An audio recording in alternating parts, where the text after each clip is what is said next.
اعوذ باللہ السمیع العلیم من الشیطان الرجیم من ہمزہ ونفخہ ونفثہ فأزلہما الشیطان عنہا فأخرجہما مما کانا فیہ وقلنا اہبطوا بعضکم لبعض عدو وَلَكُمْ فِي الْأَرْضِ مُسْتَقَرٌّ وَمَتَاعٌ إِلَى حِينٍ۔ بات جاری تھی کہ شیطان نے کس طریقے سے آدم علیہ السلام اور ان کی زوجہ کو اللہ کے حکم کے خلاف بہکایا، وسوسہ اندازی کی اور اللہ کی قسمیں اٹھا اٹھا کر اس نے ان کو یقین دلایا کہ میں تمہارا خیر خواہ ہوں، اگر تم نے اس درخت کے پھل کو چکھ لیا تو تم جنت سے کبھی نکالے نہیں جاؤ گے، جبکہ حقیقت یہ تھی کہ اگر وہ اس درخت کے پھل کو چکھ لیتے تب ہی اس جنت سے نکالے جاتے۔ یعنی حقیقت کچھ تھی، شیطان نے کچھ اور کر کے دکھایا، اور جب انسان حقیقت کے خلاف اپنے نفس کی یا شیطان کی بات مانتا ہے تو وہ نقصان اٹھاتا ہے۔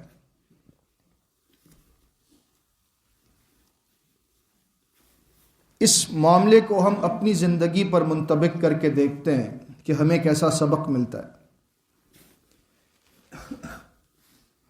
اللہ ہمیں بلاتا ہے کہ میرے رستے میں خرچ کرو، میں تمہیں زیادہ دوں گا۔ وعدہ اللہ کا حقیقت ہے۔ شیطان کہتا ہے اگر تم نے اللہ کے راستے میں خرچ کیا تو تمہارا مال کم ہو جائے گا، تم مفلس بن جاؤ گے۔ حقیقت کچھ اور ہے، شیطان کچھ اور سمجھا رہا ہے، اور اللہ نے شیطان کی اس نفسیات کو قرآن میں ہمارے سامنے کھول کر رکھا ہے تاکہ ہم اس کے دھوکے میں نہ آئیں۔ ایک طرف اللہ کا وعدہ ہے، ایک طرف ابلیس کا وعدہ ہے۔ وعدے کا سچا کون ہو سکتا ہے؟ یقیناً اللہ۔ تو اللہ نے فرمایا الشیطان یعیدکم الفقر، شیطان تمہیں محتاجی کا وعدہ کرتا ہے، تم سے محتاجی کا، کہ اگر تم نے خرچ کیا اللہ کے راستے میں تو پکی بات ہے تمہارا مال کم ہو جائے گا، تم فقیر بن جاؤ گے۔ وَيَأْمُرُكُمْ بِالْفَحْشَاءِ، اور شیطان تمہیں فحش اور بے حیائی کے کاموں کا حکم دیتا ہے۔ اور اللہ تمہیں کس بات کا حکم دیتا ہے؟ کہ اگر تم نے خرچ کیا تو میں تمہارے مال کو بڑھا دوں گا۔ نبی کریم صلی اللہ علیہ وسلم کا فرمان ہے، صحیح مسلم کی حدیث ہے، ما نقصت صدقۃ من مال، صدقہ دینے سے مال کبھی کم نہیں ہو سکتا۔ صدقہ دینے سے مال بڑھے گا، کم نہیں ہوگا۔ اچھا، شیطان تو یہی دکھائے گا، دیکھو جیب میں 1000 روپے تھے، 100 روپے تم نے دے دیے تو 900 بچے، کم ہو گئے۔ لیکن اللہ فرماتا ہے کہ نہیں، بڑھیں۔ کیسے؟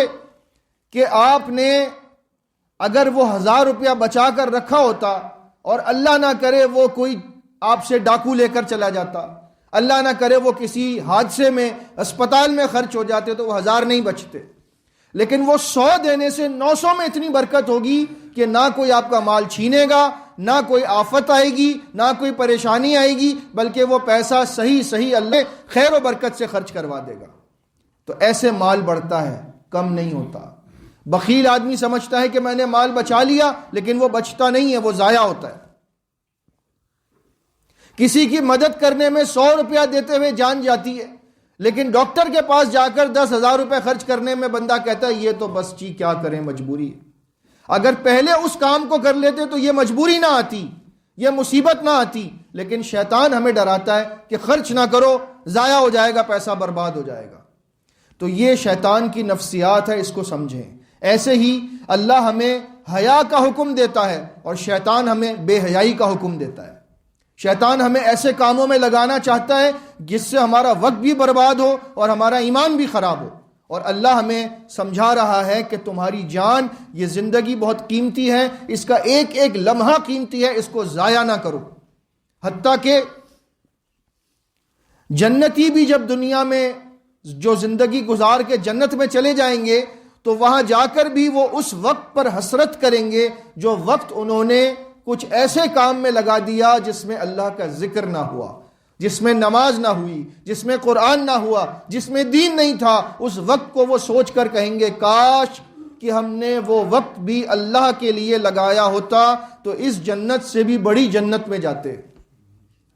آج ہم دیکھیں اپنا وقت کس طرح برباد کرتے ہیں، اور شیطان ہمیں وقت برباد کرنے پر آمادہ کرتا ہے۔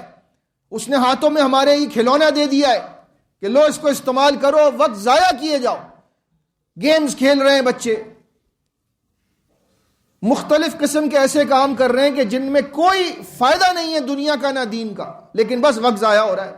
اگر اسی وقت کو استعمال کرتے اور اس موبائل فون کے ذریعے وہ کوئی تحقیق کرتے، چاہے وہ سائنس کی ہوتی چاہے وہ دین کی ہوتی، تو کچھ نہ کچھ فائدہ ان کو ضرور ملتا۔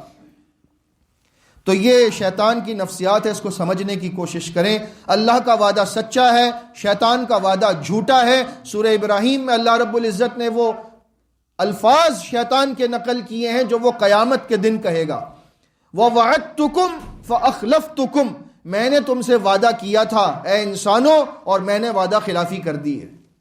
فَلَا تَلُومُونِي وَلُومُوا أَنفُسَكُمْ، اب تم مجھے ملامت نہ کرو، اپنے آپ کو ملامت کرو۔ ما انا بمصرخکم وما انتم بمصرخیہ، نہ میں تمہارے کچھ کام آؤں گا نہ تم میرے کچھ کام آؤ گے۔ آج تو ہم سارے مل کر جہنم میں جائیں گے۔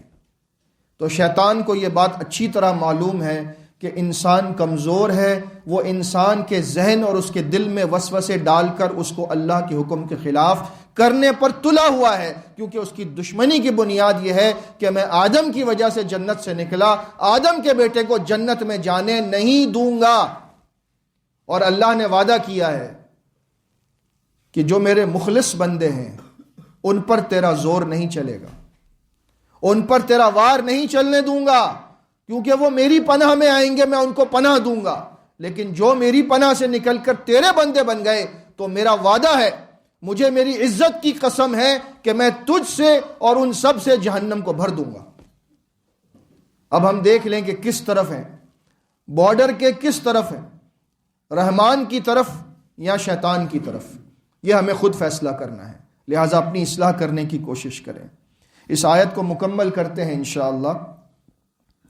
شیطان نے ان دونوں کو پھسلا دیا اس حکم سے جو اللہ کا تھا یا اس درخت کے معاملے میں، اور ان کو نکلوا دیا اس میں سے جس میں وہ تھے، یعنی مزے میں، عیش میں، آرام میں۔ اور پھر ہم نے کہا تم اتر جاؤ، سب کے سب تم میں سے بعض کے دشمن ہیں، اتر جاؤ، یعنی کسی بلندی سے اتارا جا رہا ہے۔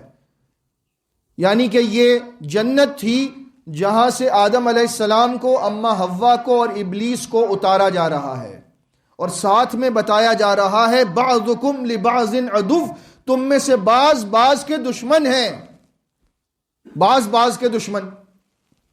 ایک سب سے بڑی دشمنی تو یہ ہے کہ شیطان انسان کا دشمن ہے۔ ان الشیطان لکم عدو فاتخذوہ عدوا، سورہ فاطر میں ہے، یقیناً شیطان تمہارا دشمن ہے، اس کو دشمن سمجھو۔ اب دشمن کے ساتھ آپ کا رویہ کیسا ہوتا ہے؟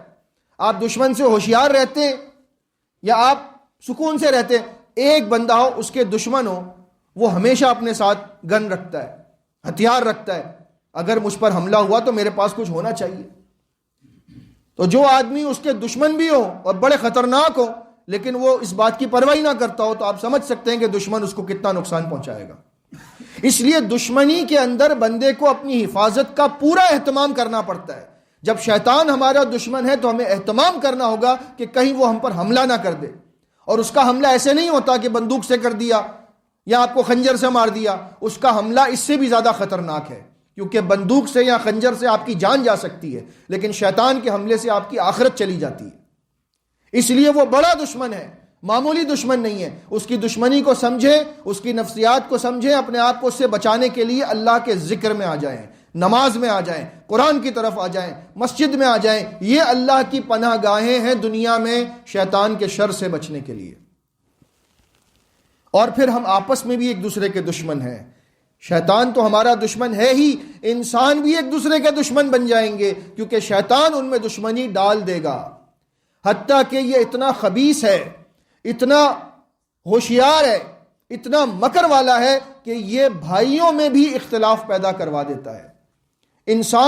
عام انسان تو دور کی بات، سگے بھائیوں میں اختلاف پیدا کر دیتا ہے۔ قرآن بتا رہا ہے من بعد ان نزغ الشیطان بینی و بین اخوتی، سورہ یوسف میں اللہ نے فرمایا کہ یوسف علیہ السلام نے اللہ کا شکر ادا کیا کہ یا اللہ تیرا فضل، تو نے مجھ میں اور میرے بھائیوں میں، اس کے بعد کہ شیطان نے ہم میں پھوٹ ڈال دی تھی، تو نے ہمیں دوبارہ سے ایک کر دیا۔ یعنی شیطان نے بھائیوں کو آپس میں لڑوا دیا، ان بھائیوں نے یوسف علیہ السلام کو کنویں میں ڈلوا دیا کہ اس سے جان چھوٹ جائے، ابا جان اسی کی طرف رہتے ہیں، ہماری طرف دیکھتے بھی نہیں ہیں۔ تو شیطان ایسے ایسے کام کرتا ہے۔ اگر آپ کے کسی کے ساتھ دشمنی ہو گئی ہے، اپنے بھائی کے ساتھ، گھر والوں کے ساتھ، کسی دوست کے ساتھ، کسی اور انسان کے ساتھ، اس دشمنی کو ختم کریں۔ یہ دشمنی آپ نہیں کر رہے، یہ شیطان کروا رہا ہے تاکہ آپ میں اختلاف ہو، لڑائی ہو، اور شیطان خوش ہوتا ہے آپس کی لڑائی سے۔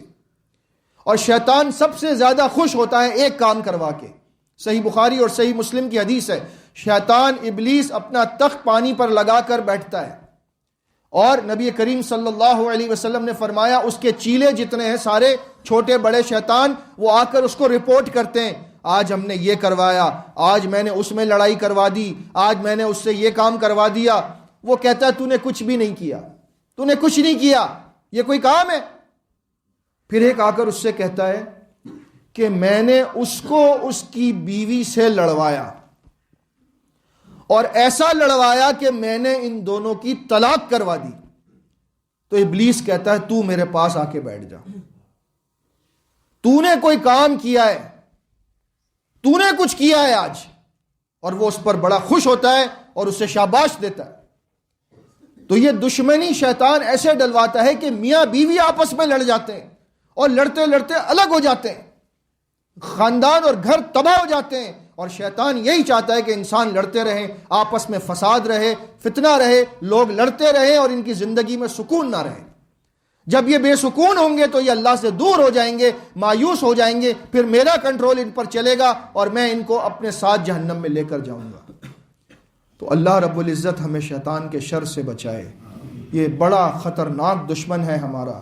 اس کے لیے ہمیں چاہیے کہ اللہ نے جو دعائیں سکھائی ہیں شیطان سے بچنے کی، ان دعاؤں کو اختیار کریں، اور اس کے ساتھ ساتھ ہم اپنی اصلاح کریں کہ اللہ کی طرف رغبت دلانے والے اعمال کریں اور شیطان سے بچنے والے اعمال کریں۔ اللہ رب العزت ہمیں شیطان کے شر سے محفوظ فرمائے، آمین۔ استغفر اللہ، استغفر